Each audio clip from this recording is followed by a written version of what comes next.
Matt, you're frozen.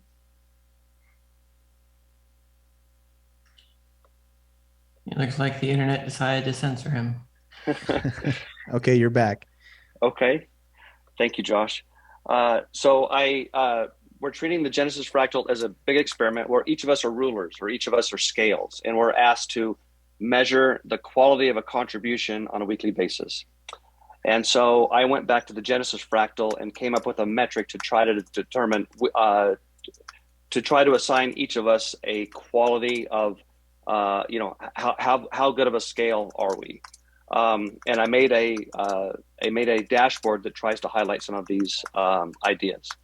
So the upshot, so you can, there's a link to it, and I'll post it into the chat when I Can I finish ask you speaking. some Sure, questions please. before you get to the conclusions? I'd just like to understand your scale. How are you? And you're assigning numerical numbers to things, but what are they related to? Is it based on how well each person is at estimating others? How reliable or how consistent is the community in ranking somebody the same week to week? What is the measure that you're using to assess the qualitative um, performance of each instrument? Yes. And I saw your question on my article, Dan. I just haven't had a chance to reply to it, so I'll answer you now.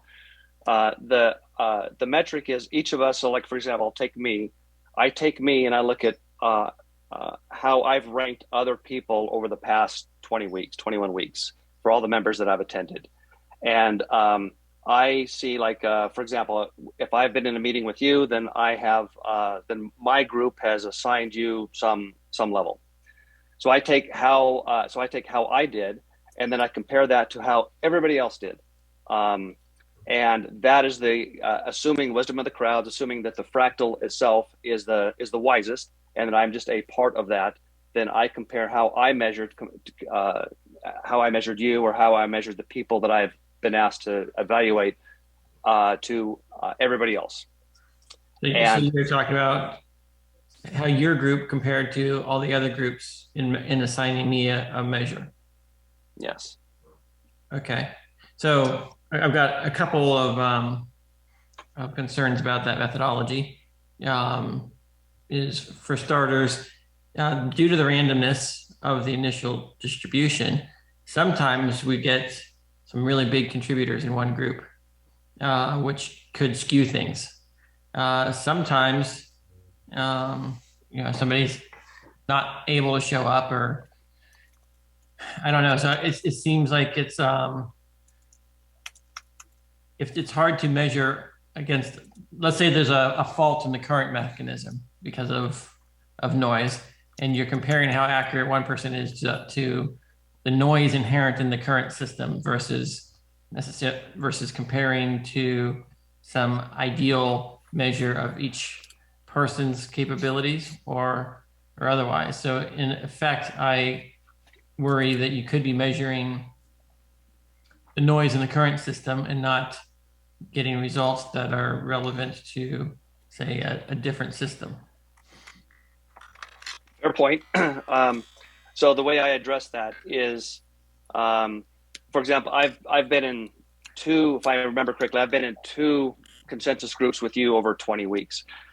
Most people in our group, I've been in one, right? The actually or zero, right? There's many I haven't, so it's Pareto distributed. And like for example, you have, if I remember when I looked at you, you've had Dan Singjoy in your groups four times, right? That is completely random. But and then some people you've been with three, two, one, and then zero. And so, for example, you've made four measurements of Dan Singjoy, but then the group has made his attendance has been, I think he's attended almost every one, like 20 weeks. So the group has judged Dan Singjoy with a group of 20 measurements. You have measured him with four, and so I compare how your groups have judged Dancing Joy with some value, and then the entire Genesis have judged Dancing Joy with some other value, and I compare those two. I simply take the difference of the measurements, uh, being careful to add the measurement uncertainty in quadrature, so that we see how close you were or your groups were to measuring Dan overall. And that's the quality of the metric that I say that when Dan is involved in measuring dancing joy, he's come up with, you know, he's been this close or this far off. And I take everyone you've ever evaluated over all measurements, and I send a single number to you as the quality of the scale or the ruler that you are. All right. So I'm gonna bring up one other concern. This is based on, I don't know if you remember the Netflix Grand Challenge, where they're attempting to come up with a better algorithm for predicting how people will rate movies based upon how they've rated movies in the past and how other people have rated movies.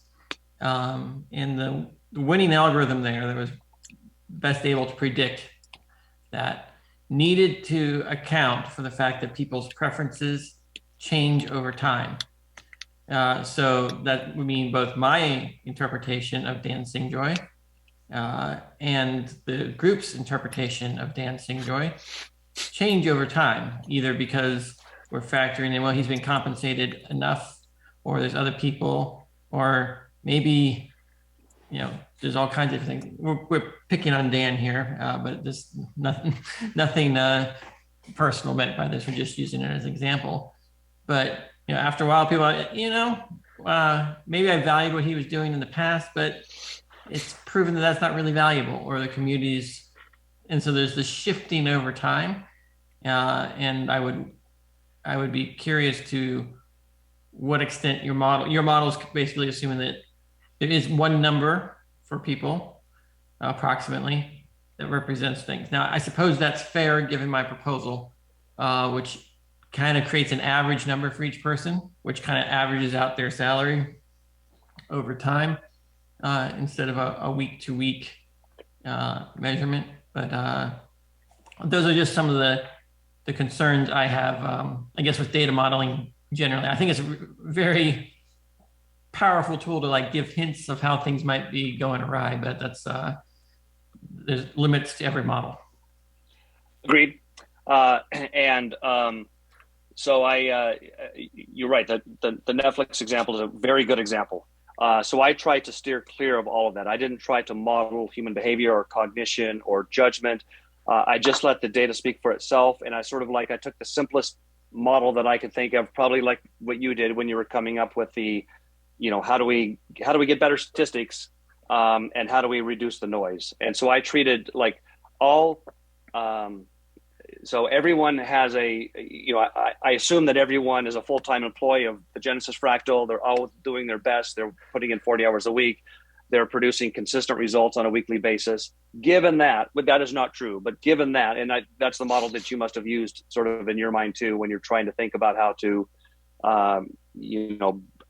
create this high pass filter where we try to weed out the people who don't measure as well, and try to, we want to have a second round of the highest quality rulers. So this is the best I could come up with. Now let me be my own critic. No one has peer reviewed what I've done. I don't work full time on Genesis. It's a sort of a labor of love, best effort, and I only had a couple of days to come up with something and put it together and to present it to the group. And so I wanted to kind of present what I have. I didn't have time to write up a further article and try to anticipate some of the questions that you and others would have.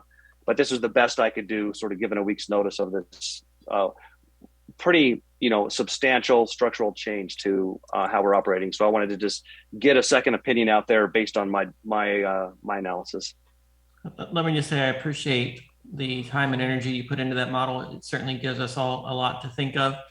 I just wanted to highlight some of those concerns I had before you present, I guess, your theoretical conclusions based on those assumptions. And now that we have a better understanding about the limits of the model, we can understand the limits of the conclusions and whatnot. But I think we need to have more of this type of modeling and get richer and richer models that are better able to reflect things. Because ideally, like the Netflix Grand Challenge, we'd get to the point where, given a random group of people, we can have a high confidence, or some kind of AI could predict the rating with right. That would be the sign that we've actually successfully modeled things correctly. And the individual contributions almost noise after that, right? You can kind of look at historical trends and then just predict what's going to happen. And that would be a really fascinating outcome, is if we could have an AI that could predict with a certain amount of accuracy what the random outcomes of each group would be. Now, we'd still have to take those measurements, because we couldn't not take those measurements, because those measurements would then feed back into the AI to train it. But the score that we're calculating at the end of each week is, in fact, an attempt at objectively measuring something based upon the set of subjective inputs we're all providing. All right, so go ahead and continue with your conclusions. I don't want to. Well, I think that, I guess my main takeaway is just have a look. So I tried to create a dashboard more as a to try to inform you and your team and the Genesis in general. So as an experimentalist, I'm a big fan of changing things, and I just attempted to try to provide a different perspective. So I guess the nut is, there is our measurement quality, we're dominated by systematic error. And this is getting a little bit wonky, but it's not statistical error. There's two types of error. There's statistical and systematic. We're dominated by systematic error. And this is independent of model. This is just, this can be measured directly. You can measure how well the distributions follow a normal distribution and how far they deviate from that. And so I think that's the big takeaway, is just where it's really hard to improve our measurement quality without adding a bunch more people. Right now we're dominated by systematic error. And so if we could bring Genesis, fractal from 30 to 300, then we might start having an impact on reducing our measurement error.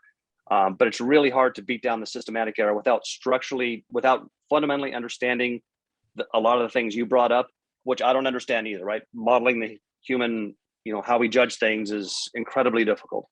So I didn't want to get into that business, but I did want to just inform you and everyone else that we're dominated by systematic error. And so things that try to add measurements are not going to have much of an impact. It will help a little bit, but we're dominated by systematic error. And the real solution is to train people to be better rulers or scales. And I think that's one thing that we should focus on that's one recommendation that we should focus on as a group.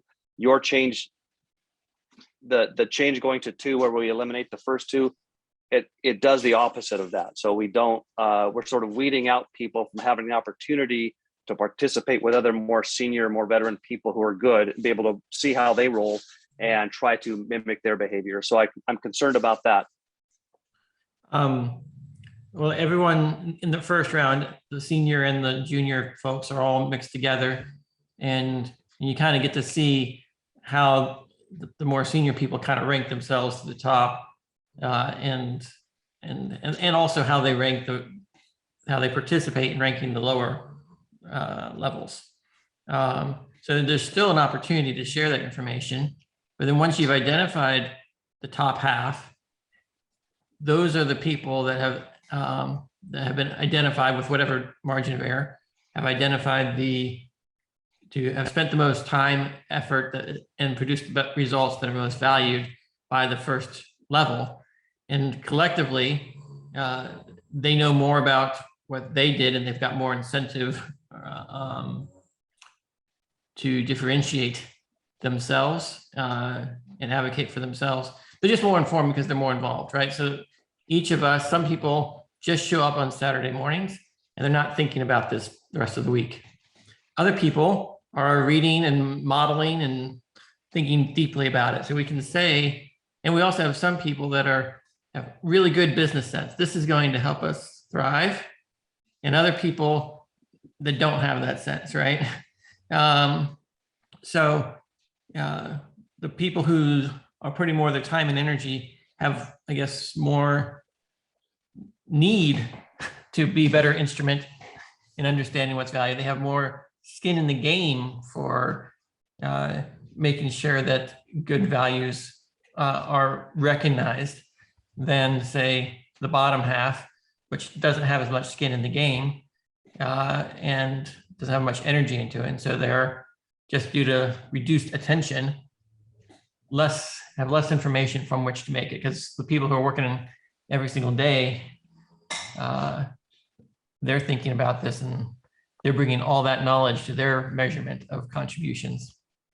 So those are some of the things. We got some other questions here I'd like to get to, but yeah, I think this is all good. Marco. Can you hear me okay? Loud and clear. Well, I really like the idea of finding these relationships between individuals, especially as the whole thing grows and groups come in to impact both the larger ecosystem that we have going on here. So I value that greatly. Hope we find a really good way or involve the community and find something we can live with. As far as data points,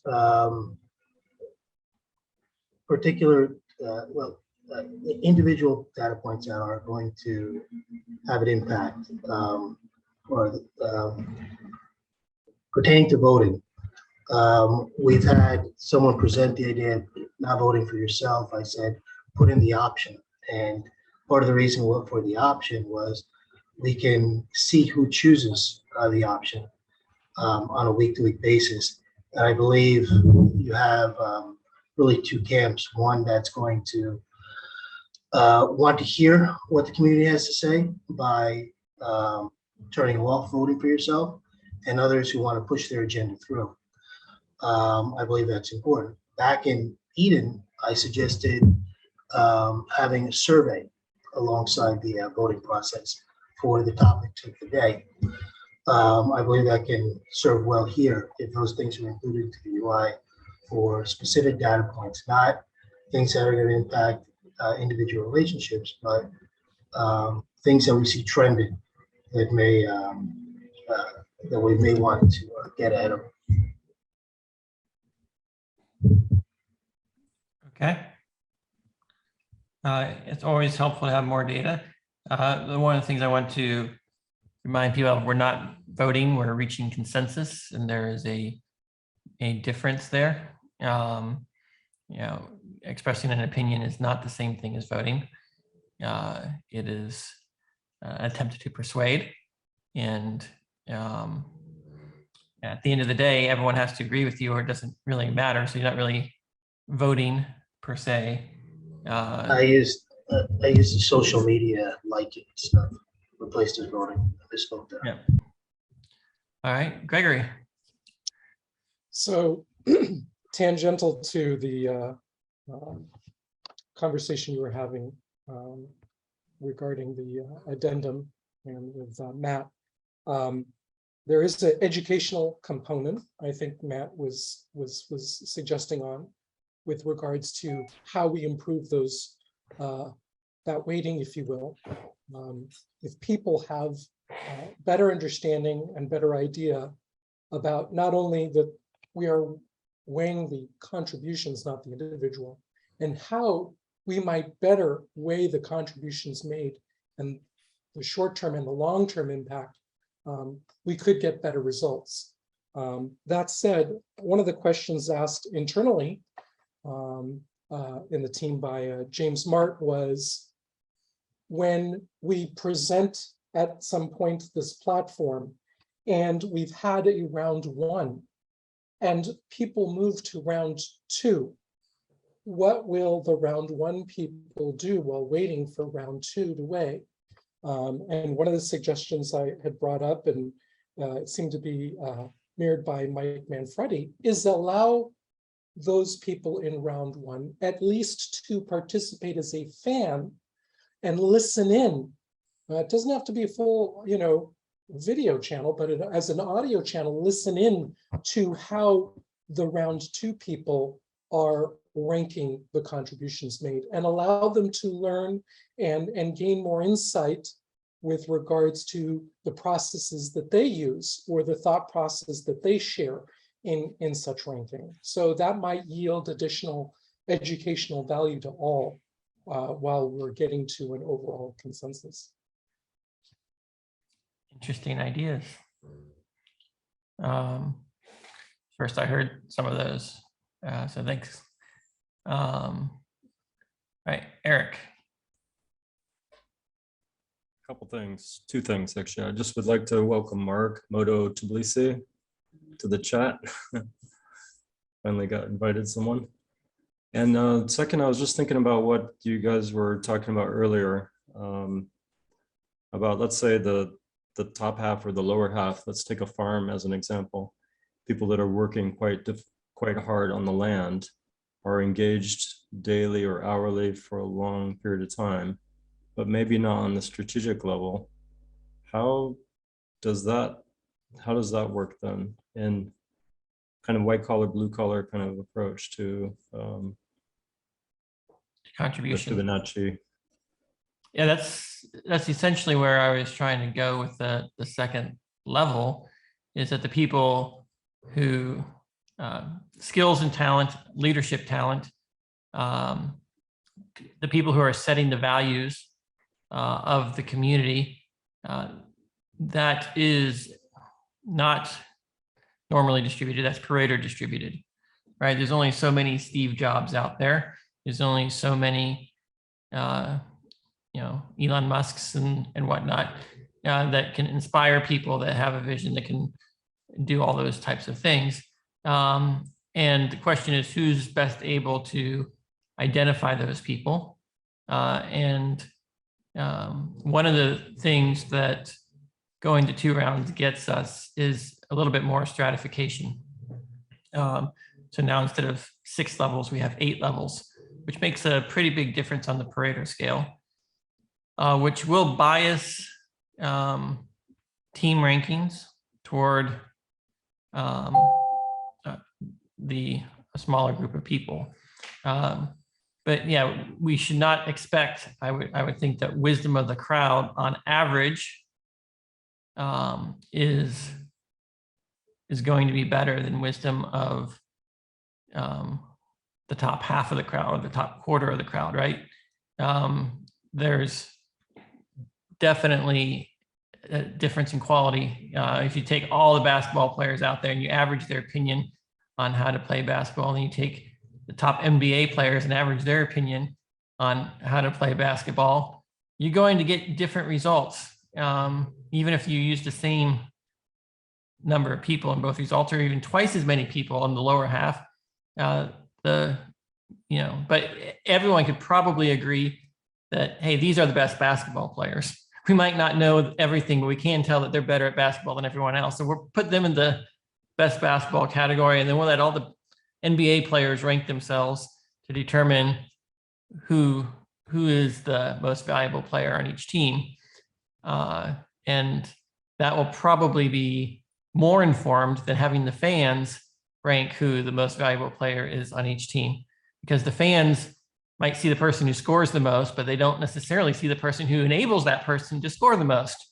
And that's the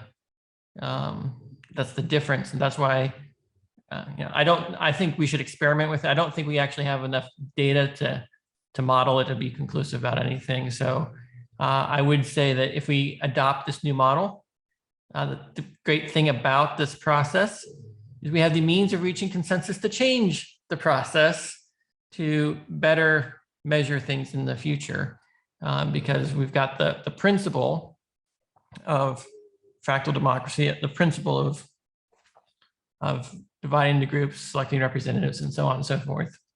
And if we stick to that principle, we can avoid incumbents dictating things to us forever, and so on and so forth. But yeah, that's the way I would see this, is we're trying to get all the people that just play basketball on a couple times a year, and the people who play it every weekend and the people who play it professionally. I kind of want to sort those people out and let the higher levels sort themselves and the lower levels. You want the C-suite of a company to rank themselves. You want the white collar folks to rank themselves, and you want the blue collar people to kind of rank themselves, right?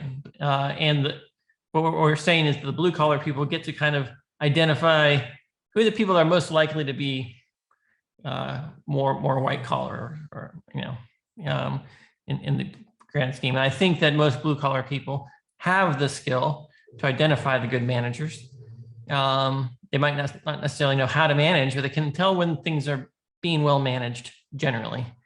They might not be able to say who's the best and who's the worst, but they can clearly distinguish that whether or not they should be in it, they should be a manager or not. And so there's enough knowledge to do coarse grain sorting that I then think helps improve things higher up. Mr. Cruz. Yes, I'd like to share my input, opinion, and thought about going 2 levels, two sessions instead of 1.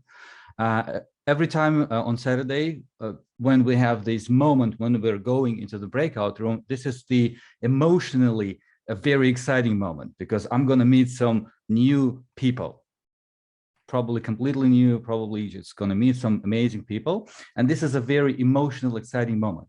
And if we go 2 rounds, we get it twice. Every time, every Saturday.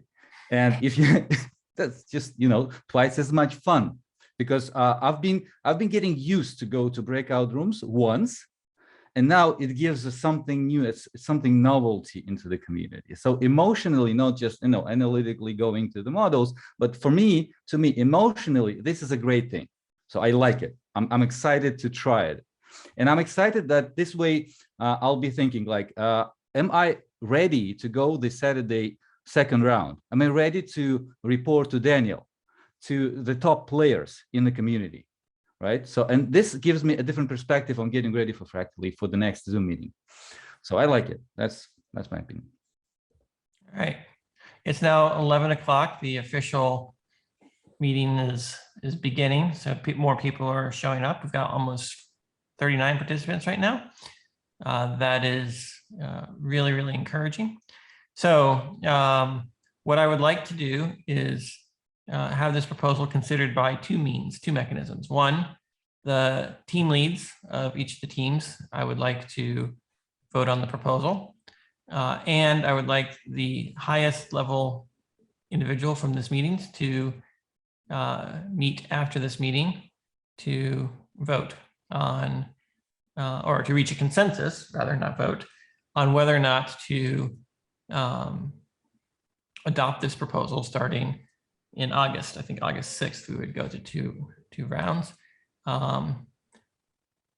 And hopefully both mechanisms agree, and there's no need to have any dispute. If it is controversial, then we'll need to, I'd like to try to reach a consensus by both mechanisms. So the first one, we take the level 6 people from this round in voting. That was the interim process that we approved previously.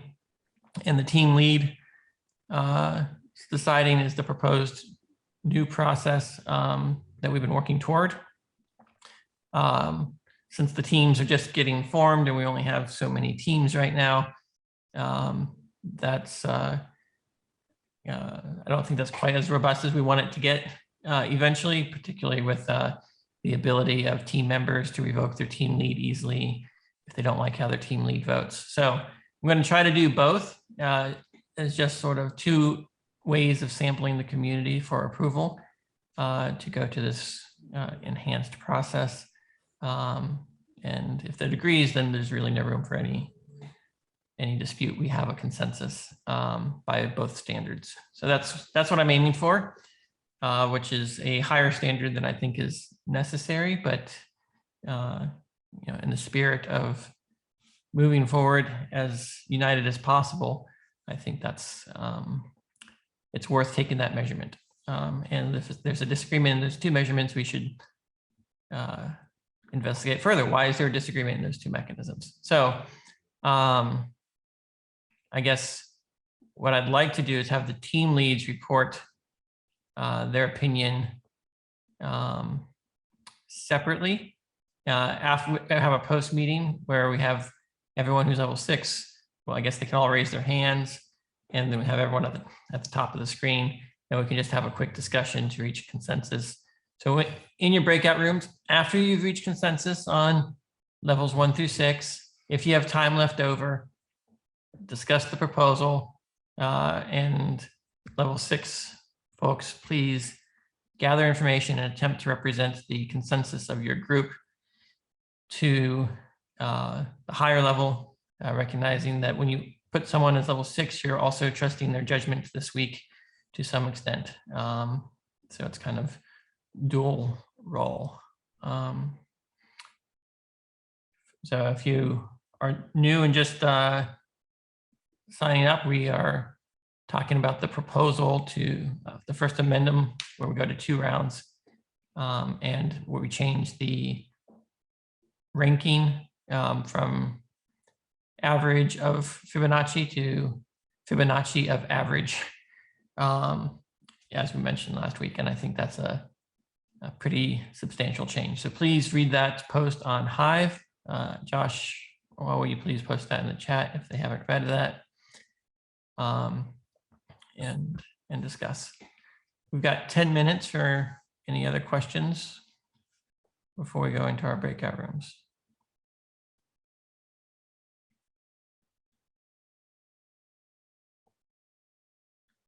Cruz? Yeah, I'd like to hear just once more the difference between reaching consensus and voting. Voting is, I guess, it's trying to measure. Reaching consensus is trying to decide.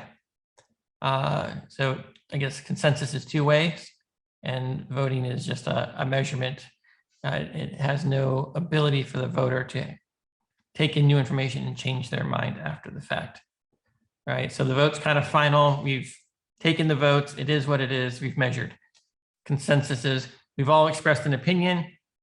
We can now ask questions. We can now change our opinion. It's not binding.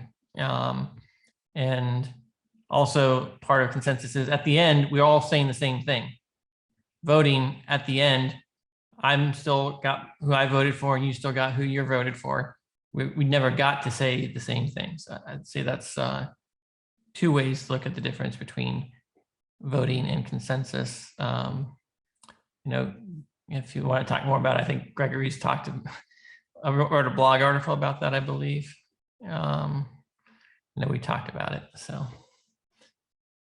voting has been looked at as a final decision, where consensus is working towards agreement, if you will, building agreement, if you will. Thank you. Thank you. I got it.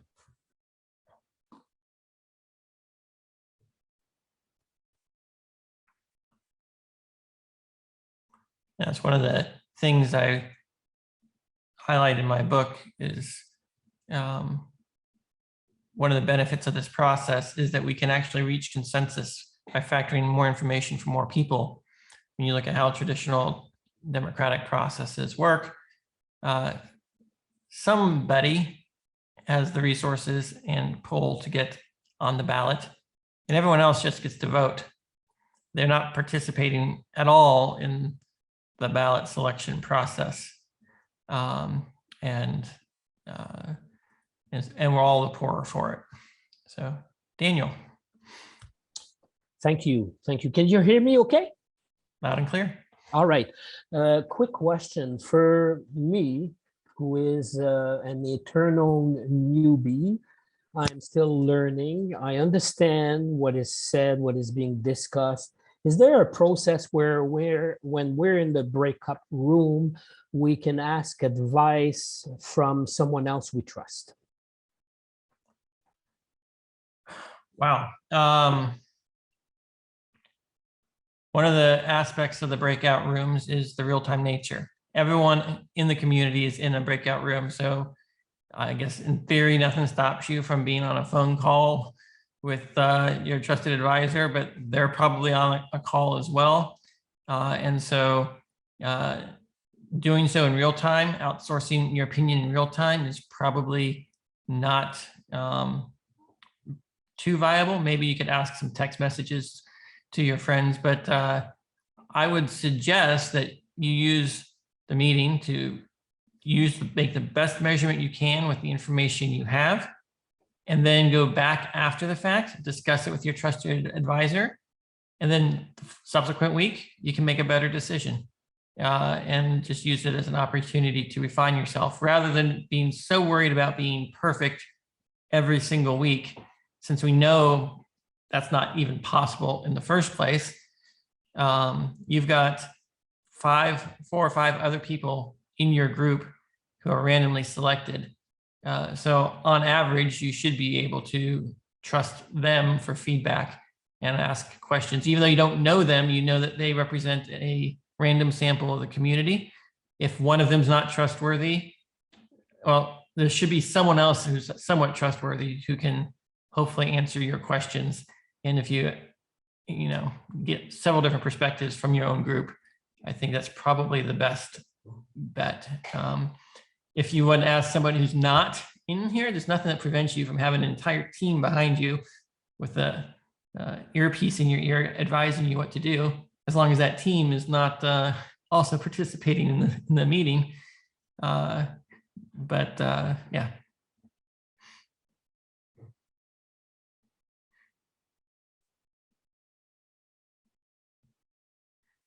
All right.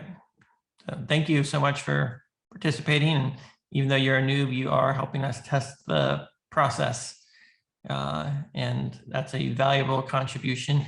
Just being here, just lending support to the idea, the more people who show up every week, the more legitimate the process becomes. So you're adding value just by being here and doing your best. So thank you. I'll add a twist to myself being identified. I'm more than a newbie, I'm an eternal newbie. So people focus on the newbie aspect.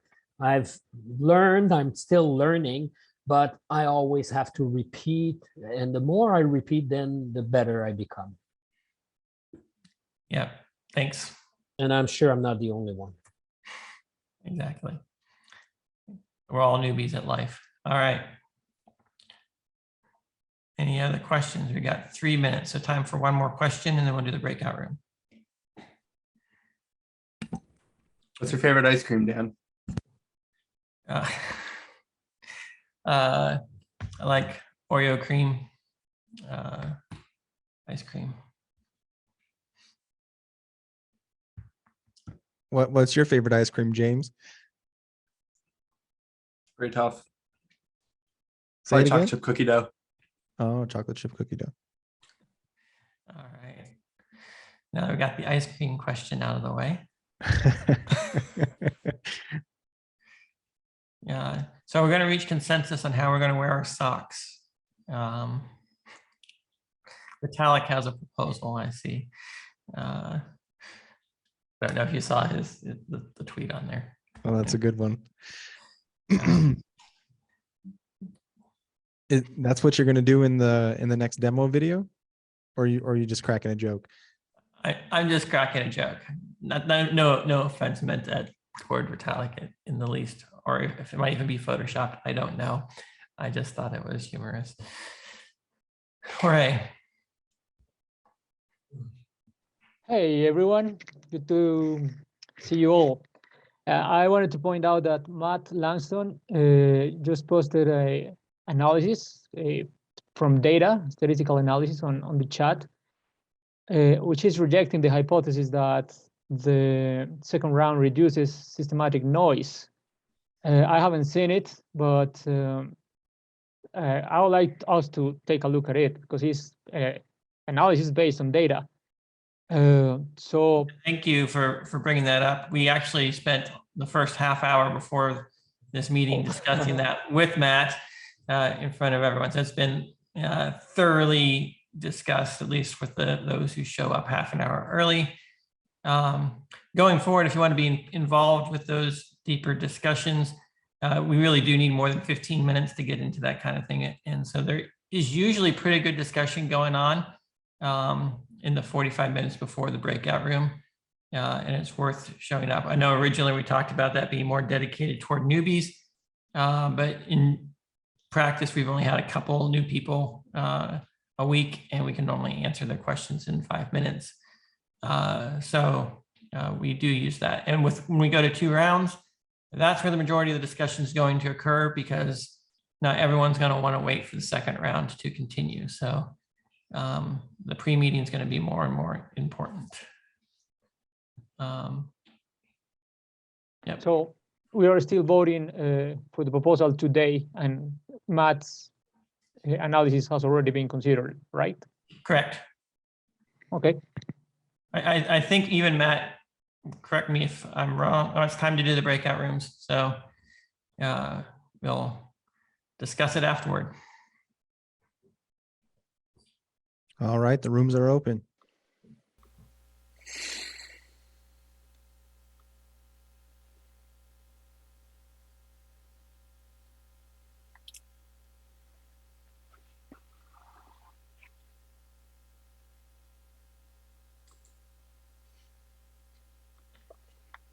Well, Dan, Hey, we everyone. meet again.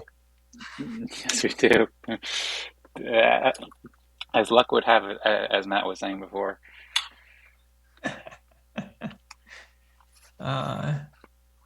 Maxim, have we met before? No, we haven't. This is my first meeting. Welcome. Thanks. Yeah. Yeah. I really like your outfit there. You got like very professional. Thank you. Yeah, it's nice to meet you, Maxim. I've seen you posting around a bit, but I've never seen you, so it's a pleasure. Thanks, Dan. All right. Are we missing somebody? Sometimes Joshua jumps in later when he picks a room as the host. He has to wait, and sometimes he appears as a delayed participant. But yeah, only 4 is surprising. Felix is joining us now.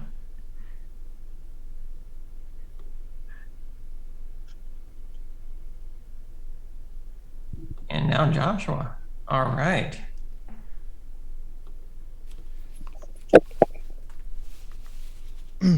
So we meet again.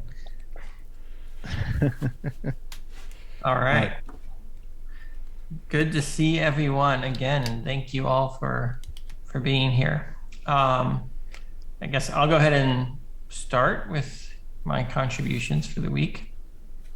Yeah, in addition to continuing to fund all the development team, I've been focused heavily on the resource model for the new blockchain to take the best lessons learned from Ethereum, Coinos, EOS, and others so that we can make it as easy and effective for users as possible. So that's been a large part of my focus this week.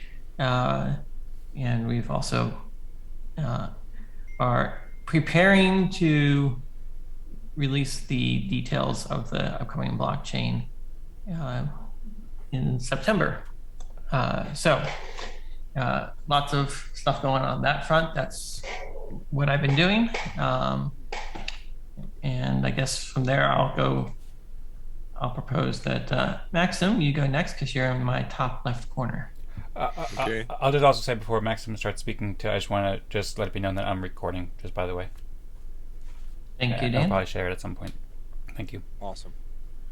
I don't know that I have a lot to say. This is my first time, so I think I'm here to learn as much as really speak a lot. So I don't know if there's anything else to be said by me besides that at this point. What is it that you value about this that caused you to be here? About ƒractally? Yeah. Oh man. I mean, I really, my current understanding of the idea is extremely appealing. I mean, and I think some of it is even the fact that ƒractally itself seems to recognize that iteration is important. That the ideas that I think have potentially great value are being improved over time, and even just the understanding of that process and what ends up working well is really interesting to me. And the assumptions and the basic values that I see, I think, appear to me valuable. So that suggests, if I'm right, that this thing will be something great in the future. And so being a part of it early, and I'm not saying that I'm necessarily early, this is my first time. You're early. But getting in early could be, only more valuable. And so I think that's at least some of the reasons why I'm interested and want to be here. Who invited you? A number of people I talked to. I think Felix, you may have even been involved a little bit, but a number of people were involved in inviting me, I think. All right. Well, glad to have you here and hope to see you in weeks ahead. Okay, so normally what happens now is, because I nominated you, you would pick the next person to get to speak. That's sort of a process that seems to work. Well, Dan, you're next on my, or Dan Singjoy, you're next on my order. Okay, cool. Sounds good. Thank you, Maxim, and thank you for sharing your thoughts in the introduction, and welcome as well. I'm looking forward to learning more about all things we're working on and working together with you and ƒractally and all we're doing here. I'll share a brief presentation. I'll also start a timer too. Forgive me for, or you don't have to forgive me, but sorry for just taking an extra moment there. And so, yeah. Here's some things that I've been doing to help ƒractally over this week. This presentation was put together fairly quickly, so it might be a little bit messy. One of the things that I'm most excited about is I've been building Eden Creators YouTube channel. So Eden Creators is an organization that I started some months ago, or last year, to help promote ƒractally and fractal governance and so forth in large part, and make great content. So I've been putting together a YouTube channel lately over the past week that has all the uploads, that has videos from Felix and myself and other people participating in the Eden Fractal, which we've been doing every week, and Eden Town Halls, where we talk about fractal governance and ƒractally and Eden Fractal quite a bit. Alien Worlds Fractal that I've been participating in every week. Enter the Alien Worlds, which is kind of helpful for the Alien Worlds Fractal. Hot Sauce, which is kind of related to the Eden Fractal, and brainstorming sessions for Fractal and EOS, and some other calls about Eden. And we've also been meeting and talking about fractal governance on a new show that I've been joining lately, the WTM, the World Talent Economic Forum too. So I'm still putting this together, and I'm also wondering, at some point I was wanting to ask Dan about the idea of sharing the ƒractally videos, because I've been saving those. I know Dan expressed some ideas about saving those, but that's something I'm excited about, and I'm also planning to redesign the Eden Creators website to include those videos, because I feel like these videos are super helpful promoting and so forth. So I also participated in the Alien Worlds Fractal meeting, the 5th one this week, and I shared a bit about ƒractally and fractal governance and why I'm so excited about it here, and just connected and helped this fractal grow. I think could be super helpful, as Alien World is one of those popular blockchain games and a lot of governance enthusiasts there, so these have been really great. I've also been participating from here. We kind of branched out because Eric and Dwayne, and mostly Eric, organized with somebody called Dr. Sharif, who's the president of the World Talent Economy Forum. And so I've been participating in interviews with also Felix, or like panel discussions about fractal governance here. And then I've also just been working on refinements for the EdenFractal.com website. Mostly it's not here. This is every Wednesday at 13 UTC. Everyone's welcome to join. And I've been doing a lot of stuff in the background for Eden Fractal. So we fully decentralized the multi-sig for fractal governance with ƒractally and Eden Fractal on EOS, or at least we decentralized it with 6 people. And then I figured out how to like process transactions and stuff to send out all the EOS and stuff. Featuring Felix's video. Felix has been doing awesome work. Thanks so much, Felix. He's been putting together timestamps from the Eden Fractal events and from other events around, so people can learn more about fractal governance. And then, yeah, I've been organizing that into the playlist, as I was mentioning before. We've also been talking about Eden Fractal and ƒractally on the Eden Town Hall show that we do. And then I've also, as a chief delegate, I've been advocating for fractal governance and ƒractally and Eden Fractal in the chief delegate calls. And then also hosting the EOS Hot Sauce. I featured the ƒractally newsletter this week. I encourage people to join this ƒractally stand up and talk a little bit about Eden Fractal as well. And then I also spoke quite a bit about Eden Fractal and fractal governance on the Helios Twitter Spaces this week as well with Felix. And then I've also been doing a good amount of research into the BitShares Fractal too, because I think that's really exciting that Thomas and Pascal and the BitShares community are rallying together on that. And that's it. Thank you. Nice. While there's a lot of fractals going on out there, one of the things I'd be interested in is a summary of how many people are participating in each fractal and how much overlap there is. So we can look at the total number of people participating in some kind of fractal governance on any given week. That would be fascinating information for someone who's participating in so many different fractals to put together. So thank you, Dan, for all your contributions. Yeah, you're welcome, of course, and thank you very much, Dan. And yeah, I'll put that together over time. If you'd like, I can just give you a quick 20-second overview here, or I can just pass it on to the next person. Yeah, okay. Sure. So obviously we know how many people are participating here. In the Eden fractal, it's been between like 15 and 22 people or so on average, and I'd say probably half of the people are participating in here, half aren't. That's a very rough estimate. In the Alien Worlds fractal, there's been probably about 12 to 15 people on most meetings or so, and I would say there's only like 3 or 4 people who are participating in this fractal or the Eden fractal there. It's many just Wax community members, Alien Worlds community members, and then the BitShares fractal, I haven't participated in that yet. I know that Pascal and Thomas are kind of organizing it in large part, and they're around here, but I don't think they've had their first actual meeting yet. Okay.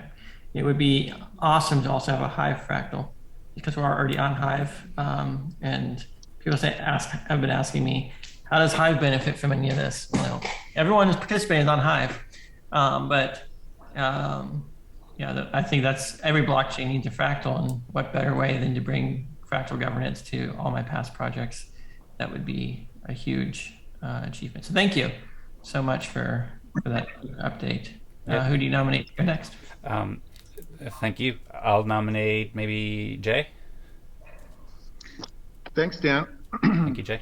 So this week has been a busy week for me. I'm a practicing litigation attorney, and so I was swamped, and so I didn't have an opportunity to directly contribute to ƒractally. However,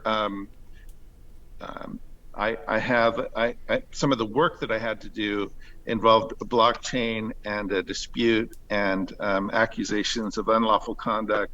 And so that package of materials that I was working on was almost 800 pages of material. And so this past week, I spent quite a number of hours, approximately 5 hours, working on issues that definitely overlap, because I'm also participating in putting together my own team. I'm a member of the ƒractally in Orbit team, and so we're putting together team membership agreements and those contracts that we want to reduce to writing. And so part of my tasks are to identify the issues that either are already present, how to distribute respect tokens, and how to contribute to the process of building and reaching consensus. And I like how Daniel Larimer just said that every blockchain needs a ƒractally governance system or something like that, or could use one. And that is matching up very closely to the issues that I was been working on this week. And so it has to do with buying, merging, selling. There's always people get into disputes with each other and they have disagreements, and then how do we get those resolved if possible, including by means of alternative dispute resolution tools, keeping not having to take everything to court to resolve these disputes.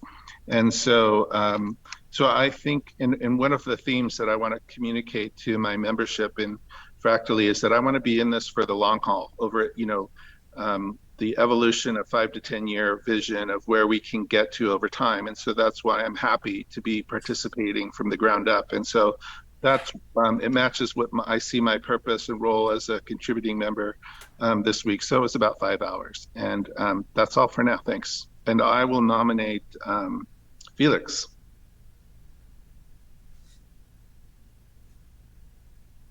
All right, thank you, Jay. All right, sweet, thank you. Yeah, it's sweet meeting you, Maxim. I definitely recognize your name from the Eden election, so I think that may be how you were referred to me earlier. But yes, I went and I think Joshua Seymour may have been the one that actually gave me the invite.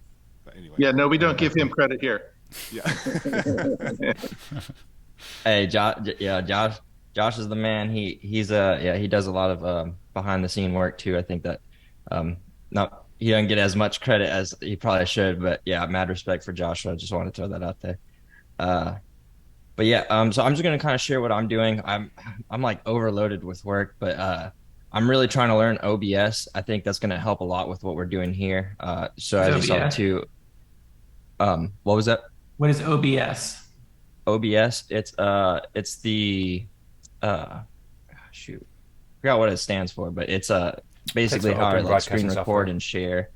Okay. So it's like virtual. Yeah, I'm going blank right now. It stands for Open Broadcasting Software. It's a software that Felix is using now, or the software that I use to pick up the presentations in the background and do live streaming and video and stuff. Yeah, so like right now, through Zoom, I'm able to use OBS. That's how you can see these different so this is kind of something I can show you guys I'm working on. Like I'm working on like basically utilizing different camera angles in OBS. It'll make, the video presentation a little bit more immersive. That's a third camera. So yeah, the idea is to use this to make my content and then also kind of show what I'm doing. So like here, this is the video that Maxim's probably watched, I think. This is where I did the Eden recap of the election and basically talked about all the members, but just kind of showing you guys what I'm doing. I've been posting like all of our Eden town hall shows and our Eden fractals, because at the what I've kind of come to the conclusion is like long form content is valuable, right? There's a lot of conversations that people would be interested in hearing. And so what I've gone through is I've gone and I've done a bunch of timestamps with the idea is that as these start to get more views, if I didn't have any chapters in here, most people are going to be like, oh, wow, 2 hours and 40 minutes. Like they got to dig through it and watch to find out what type of conversations they're going on. Whereas now they go and they see the chapters. Now they can actually kind of see things and then, perhaps jump in. So it makes, I think, watching the video a little bit more immersive. Like obviously the numbers are still low, but this is the idea that, when Ƒractally takes off, like there's going to be eyes on these videos because these are the first ones that's out there. So also kind of my hopes is by putting in these timestamps, people are going to like, I'll be able to look at the analytics once, the views are higher, and then I can see which ones are like really kind of capturing people's interest. And so then I can repurpose, I can come back, and this helps me as like a, like for editing, I can go back to my original raw form of this video and then just cut that clip, repurpose it as a shorter form content, and then post it. And then based off the analytics, the retention is going to be higher. And that's what all these social media platforms all built around. They're about, it's retention. That's key. And so if I have like a shorter form content that the analytics is showing me, it'll be interesting to see how it performs when I repurpose it as short form content. And then the idea is, basically to grow using that, the social media algorithms as well for retention. But then also, it's a double edged like bonus for me because, I'm gaining respect by posting this. And then obviously I can also start to refine it. I'm just super busy. The idea is like, I want to be in this full time, so I don't have to worry about my day job being like stuff that I'm not, super passionate about. But yeah, so just kind of, that's a high level of what I've been really working on. I think for the most part, most people know I've been pretty engaged with like the Eden Fractal, participating in meetings, especially with what's going on over on Eden. We had a great conversation yesterday on the Twitter Spaces, and we want to keep Eden in the spirit of truly being a true consensus reaching, organization. And so right now we've got things going on with like, how are we going to manage with the treasury? And so I see a lot of this stuff tying into the Eden Fractal, because at the end of the day, it's all about respect within the community that you're taking a part of. And the Eden Fractal and Eden is really exciting because there's real money right now, real value that people can more conceptually understand. So I think that draws a little bit more attention to potentially the Ƒractally process. But obviously I think eyes are going to be on Ƒractally once that gets launched and the chain gets launched as well. But yeah, I think this is a great way to yeah, synergize both what's going on here over on ƒractally and then Eden and EOS and yeah, so but yeah, I guess I'll pass it on to Joshua, last but not least. If I might just real quick, I just want to add, Felix started the Eden Fractal team too. So we both forgot to mention that, but that was something cool that Felix did this week. Yeah, I was actually just going to mention that. So, and I have a question for clarity. Maybe Dan, you can chime in on Daniel Larimer. Basically 4 of you here are representing teams, and so we're not just. This is the question for clarity. We're not just valuing your individual contributions, which is what most of you have presented, but we're also valuing the contributions of your entire team. That's the intention, right? For those who are on teams. Correct. Okay. So just to clarify, so Daniel Larimer is representing the ƒractally team. Felix and Dan Singjoy are representing the Eden Fractal team, and Jay Taylor is representing the ƒractally in Orbit team. But you all mostly just talked about your individual contributions, and that's probably because you all have a lot of individual contributions. I'm going to go through this kind of quick.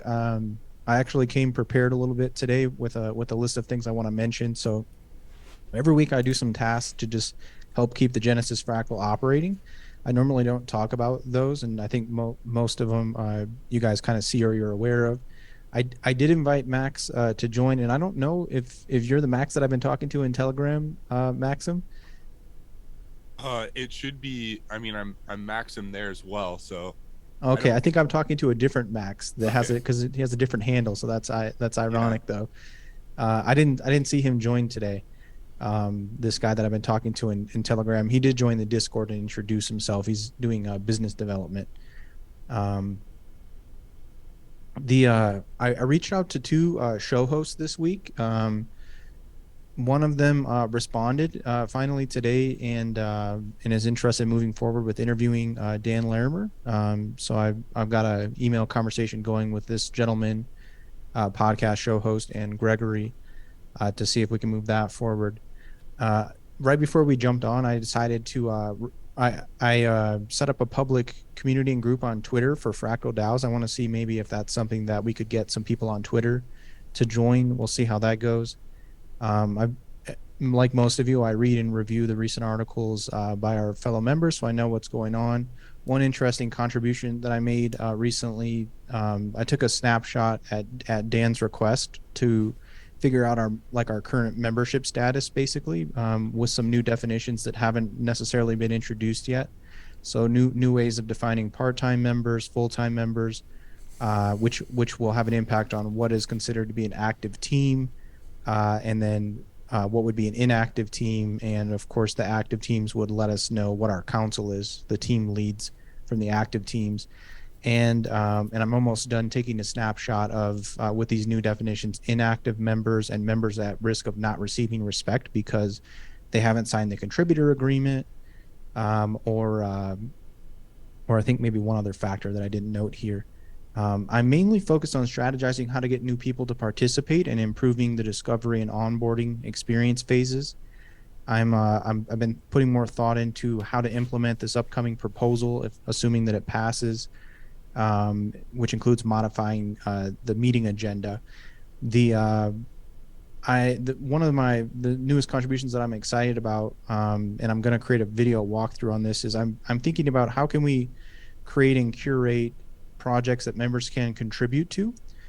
So basically, like the gentleman that I've been talking to in Telegram has asked me, like, hey, where can I find a list of things that I can just kind of like jump in and start adding value and contributing to the projects? And we don't really have a very good list of like, these are things that could be done or people are working on and they love help with. So this week I'm going to try to crowdsource the membership to put that together.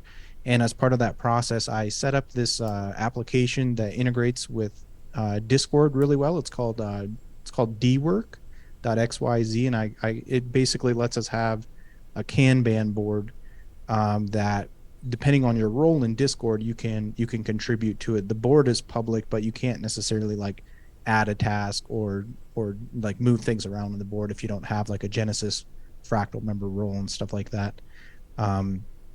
So we'll see. That was kind of at the sort of out of the result of conversation with that gentleman I was talking about. I'm also thinking about creating weekly videos to highlight contributions. So there's every week there's new articles posted and stuff, and just kind of like what Dan Singjoy and Felix are talking about, maybe some more content would help get eyes on that. And I met with Lenny to improve his weekly recaps, and he's already started to make some changes. And I think he's going to start giving his opinion on some things, which I think would be valuable rather than just kind of rehashing things, but also formatting his stuff a little better. We've still got these one-on-one meetings going on through Calendly that Matt and I are available to talk to people with. I've had a few meetings with people from other DAOs, and I've been talking about ƒractally in those meetings in the last week or so. And there's a couple more things on this list here, but I think I'm just going to stop there because we don't really have time. Yeah, Josh is a background contributor that does so much to facilitate these meetings and everything else. I know it's really, you can't easily account for it all, but he really's added a lot of polish to everything. So I can't thank him enough for his contributions. Great work with everything, Josh. I really thank you, Dan. All right. So for Maxim's sake, I think we'll go ahead and review the process here. What we typically do is, if you haven't already put your Hive account name in your name, please do so. I think Dan Singjoy, Jay, Felix, we are waiting for you to update that so that we can have accurate names. And then what we do is we start from the greatest contributor. So in the chat, just open up the Zoom chat. And we start with level 6. Level 6 is the individual who's contributed the most relative to their past contributions. We all type in who we think that is, and we'll go 3, 2, 1, submit at the same time. That's to remove bias, so that everyone's providing their opinion. So we'll go ahead and do that for level 6 when everybody's ready. Now we're gonna go 3, 2, 1, go. All right, thank you. It seems like we have unanimous consensus on level 6. Just a reminder, we're not valuing the contributor per se, we're valuing the contribution. Contribution in terms of time, money, energy, and results versus the person. Right, level 5. All right, we're gonna go ahead and do that in 3, 2, 1, go. All right, so we have a lack of consensus here. We've got Joshua, Felix, and Singjoy. Sorry, yes, so we've got, so Joshua, who did you vote for? For me, it's a toss-up between Dan and Felix. Okay, and Felix, who did you vote for? Yourself. Yep. And which I hate, like, it's tough for me. Sometimes I'm like, should I or shouldn't I? But so I guess from my stance, I initiated creating the Eden Fractal team. And then, I'm putting in my heart into this, so in all aspects, so across Eden, ƒractally. So, and I think when I first started, I was more passive, and so, yeah, I do want to start to kind of, put myself out there a little bit more. It's a little uncomfortable sometimes because I'd like to respect other people's contributions, but I do think it is important to advocate for yourself. Perhaps this is like a way of me displaying this too, because I think what we're doing here also, like, I see the future of like this thing really kicking off. Smart, intelligent people are going to want to see how like the initial core leaders set this up and like which ways are we reaching consensus. And so I don't know, I'm going with my feeling. I feel like I got to advocate for myself, and so yeah. All right. So we've got 3 people who advocated for Joshua. We've got Maxim for Dan Singjoy, Joshua for Dan Singjoy, and Dan, you said for Joshua. Yes. Yeah. All right. So we kind of have you guys cross advocating here. You two want to have a discussion and figure out if the two of you can reach a consensus, since you two appear to be in disagreement? Sure. Dan, would you be willing to give Felix this level 5 slot today? Yeah, I'm certainly willing. I mean, for me, it was a toss up between you and Felix, and I think that you've been doing amazing work, Josh. And last week, I think you were ranked like 1 or 2 because we had an insanely high level contribution room, and I didn't think that was right because you're doing incredible work, and I appreciate that you put the work into both organizing your fractal contributions here, and then of course you're doing all sorts of super helpful work for ƒractally. So that's why I had you at 5, and that was my first intuition, and I think that makes sense. But also Felix is doing incredible work with the Eden fractal and putting so much heart into it, and then he's also promoting it a lot in all the Telegram groups with the videos, which I think is super helpful. So I'm happy to go either way. I will point out, Joshua, that go ahead, Dan. You already cast one opinion where you thought Dan was higher, and so you're saying that you think that both Dan and Felix deserve a greater contribution than you. Well, my opinion was a toss-up between Dan Singjoy and Felix, and it's because of the contribution of the Eden Fractal and because of the formation of the team. But I also I want to acknowledge that even though I'm contributing here, I'm representing contributions as an individual, whereas like these gentlemen are representing a whole team and a new fractal, the second largest, most active fractal experiment. I think too. I'm coming around to learn how teams can play like a vital and helpful role in this ƒractally process. And for the first 4 months or so, it wasn't really apparent to me because I didn't participate in them. But now, I was speaking with James about how this kind of off on a little bit of a tangent, but I'll just wrap it up quickly. Like James was saying, how different teams in the EOS community could join the Eden fractal, and now I'm seeing potential for the teams to have huge benefits. That being said, too, I think that. Like, one, I know that you're planning to start a team, Josh, with Evolve, I believe, and you've been doing a lot of work behind the scenes there, and you're also talking with this other new fractal with the private society, which sounds very interesting. And then also, I think that it's helpful to rank based upon team contributions, but also when you have like an outstanding contributor like yourself who's doing great work on your own, then I think that that should also be taken into account. And like the individual contributions are very important independently of the teams, I think. Yep. So I guess, Joshua, we're trying to convince you to take some credit for yourself is what I'm advocating for. And so Dan was advocating for you, and so forth. So I would, if you're willing to accept it, I'm not going to force it on you. I think that would be the deciding factor. Okay, for the sake of time, I'll change my vote to myself, and if the votes remain the same, then I think we have consensus and we can go on to the next level.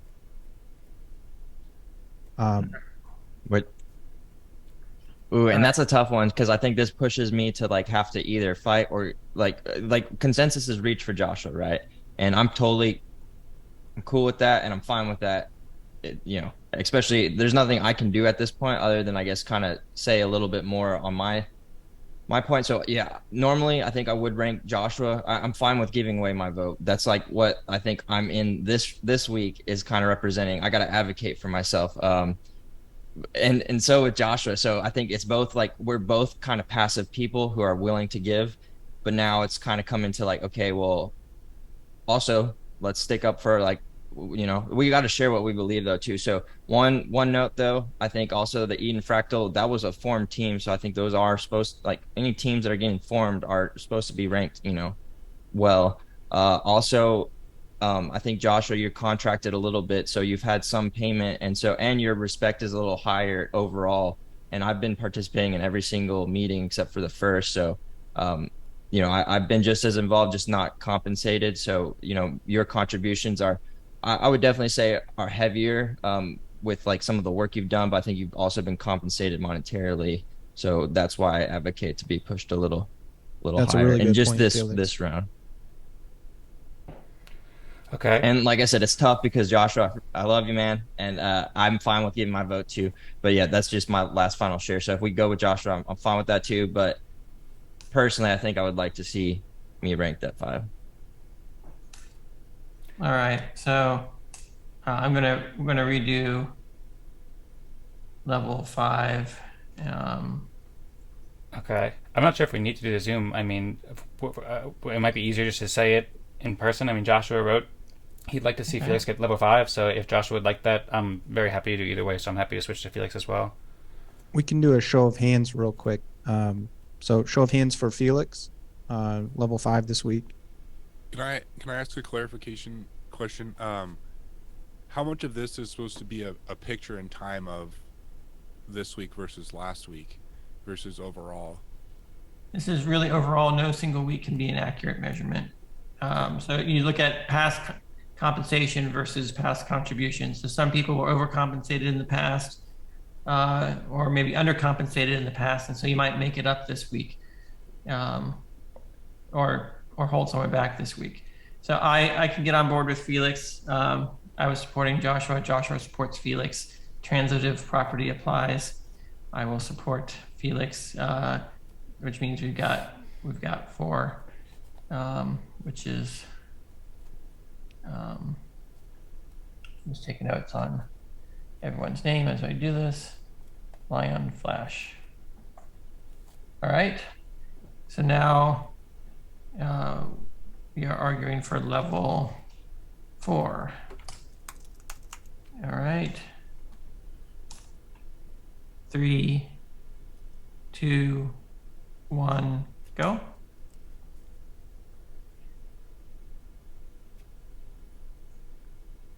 All right, seems like we've got a majority consensus in the interest of time. I'm just going to say once again, Josh, you're selling yourself short.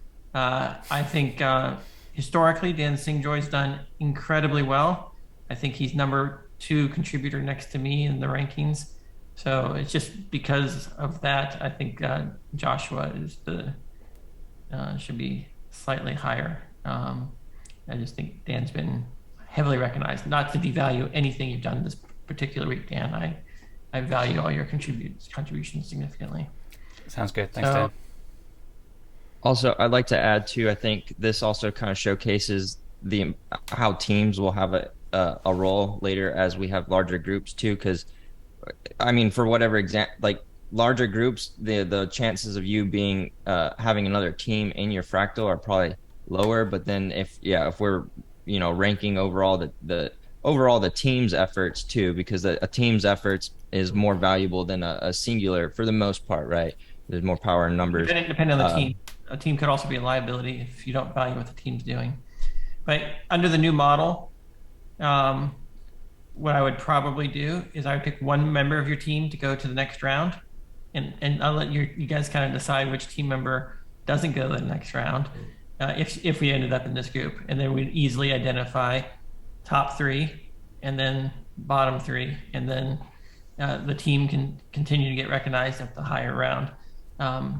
That might be a way that I propose resolving it, if that's what we were doing this week.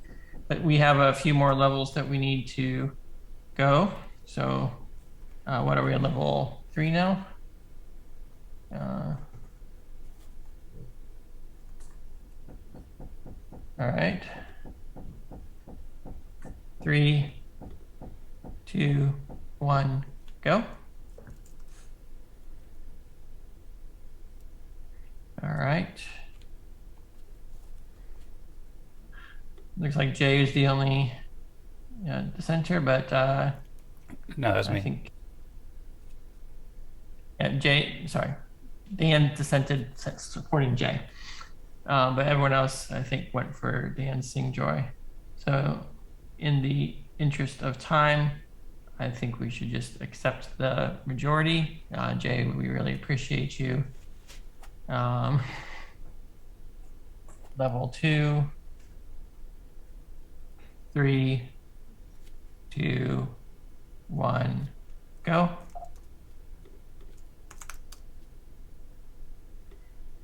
All right. Level 1 is then Max. Max, every contribution is valuable. You showing up is huge. I look forward to you coming back and getting ranked higher in future meetings. So thank you. Yeah. All right, so the next thing we tend to do is somebody will prepare the list that we need to post to Hive. Jay, can you confirm your Hive name? Jay, you're muted.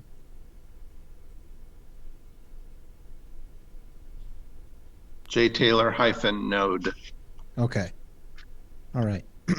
Everyone, I've just posted this here. If you can confirm your username is correct. And also confirm the order is correct. And the commas are correct and all of that.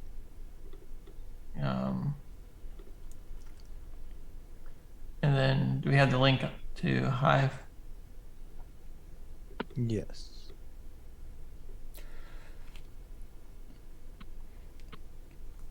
So before we post, does this look correct to everyone? The one that I posted? Looks right to me. Yes, I think so. Yeah. Yep. Okay. Yep, looks good. And then also for purposes of time, like I'm not trying to change anything. I just wanted to explain. Yeah, it's always hard. Like I like to also explain like why you go with voice your opinion too. So like I love Jay, and like for consensus or time purposes too, there's no reason to change it. But I went with Max just because I've seen him like he's an Eden delegate, so that's valuable in my opinion because like I think it'd be cool if you can make the Eden fractal too, Max. That would help. I think. Yeah, I mean, shoot, and that may be an opportunity to, I know when it comes to our Eden fractal team, we're still, since we have to be strategic about the 12, but like we formed this team with very much still with the like the idea of still being in the spirit of reaching consensus within that team of like how are we doing things, bringing on people, who will be the leader, even though like right now the proposed leader, or I guess I'm the appointed leader for starting the initiative, like I'm still open to like, if the team doesn't think I'm doing a good job as a leader, or we want to, kind of give the leader responsibility to somebody else in the time, since the leader will sit on the council in the future. Yeah, that's kind of the idea behind the Eden fractal team. I'd also like to say too, Max, we didn't get the chance to hear from you too much, and so I'm very curious to learn more. I mean, I very much appreciate all the words you said about why you're excited about Ƒractally and so forth, and sound awesome. So I think that, like, I would love to rank you higher in the future and meet you more in the future and so forth, because I think that, like, you can add a huge amount of value, and I'm looking forward to learning more. Thanks, guys. Thank you. Yep. Yes. So we have 3 minutes left. Any particular opinions about the proposal to change the structure to 2 rounds? Any objections here? Let's deal with the objections first. I think maybe we don't have Max's username correct. Okay. Can you put it in the chat? Okay, I'm gonna verify. We might need to repost. put I mean, it- it's easy to tell who it is, but it's not showing up on Hive when I click on it. Okay. I think you have it right, but Let me try again. so let me I just copied that from my Hive, but I'm gonna go. Your name has got a lot of similar letters. It was really tricky trying to. Yeah, it is. I wish I could have made that simpler. Okay, let me just verify it. So we're probably gonna need to repost this. Okay, yeah, so that's the correct version. Oh yeah, I even looked at it wrong. I should have corrected it when you guys posted it earlier. the double ends are in the wrong spot. I see that now. So sorry about that. Okay, so here is the version with the corrected username for Max. And if you guys could just be so kind as to post that again.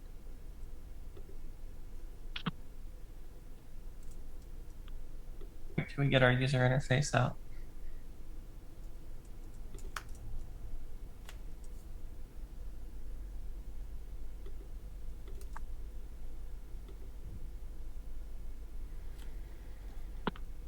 Okay. Dan, regarding the proposal for the addendum that you shared, so that can be, I think that sounds good. Just one question I had, if we decide that we don't like it for whatever reason, then we can always switch back with the same proposal process in a future week. Is that correct? Yes, we'd have to be a slightly different proposal to adjust the currency supply, because the currency supply is the other element of it. But yes, we could do so that we maintain, no one gets reallocated as part of switching the process. But yes, we can always change it to go back or be similar, or there's other variations we can try if it doesn't work, as well as we would hope it would work.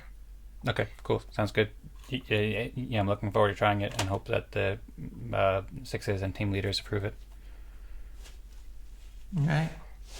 Okay, If I'm going to be representing this group, I'm going to assume we've got unanimous support for it unless I hear an objection. Okay, I'm gonna end the meeting once it hits 1 minute, because I still haven't figured out. Today there were no options for me to configure the room. I I was ready to configure it before, and there were no options today. So let's see if the delay happens. Recording in progress. Welcome back, everyone. Hope you had a good time in your room. We had a great time. Where was that? I didn't see any 60-second warning. It just booted us. Did anyone else see that? So I'm having trouble figuring out how to get it configured today. When I opened the breakout rooms, before and just opening them before going into a room myself, there were no options. Normally there's like a little gear, and now the gear is there, but it wasn't there previously. So I don't know what my deal is. So I allowed 1 extra minute. The timer in the upper right corner was present, so we can all see that when we're getting close to 45 minutes. All right. If you're ranked level 6, please raise your hand so we can take care of the consensus item on the agenda, and we can have any questions and answers thereafter. If you're a team lead, please stay and don't leave if you can. That will be helpful as well, and we can just have both discussions back to back. All right. I got 1, 2, 3, 4, 5, 6. Should be one more group. Right? I think there's 7 groups, so we're missing 1. I'm just trying to find out how to add this reaction. Reaction, lower, raise a lower hand. All right. I don't see him. Oh, raise hand.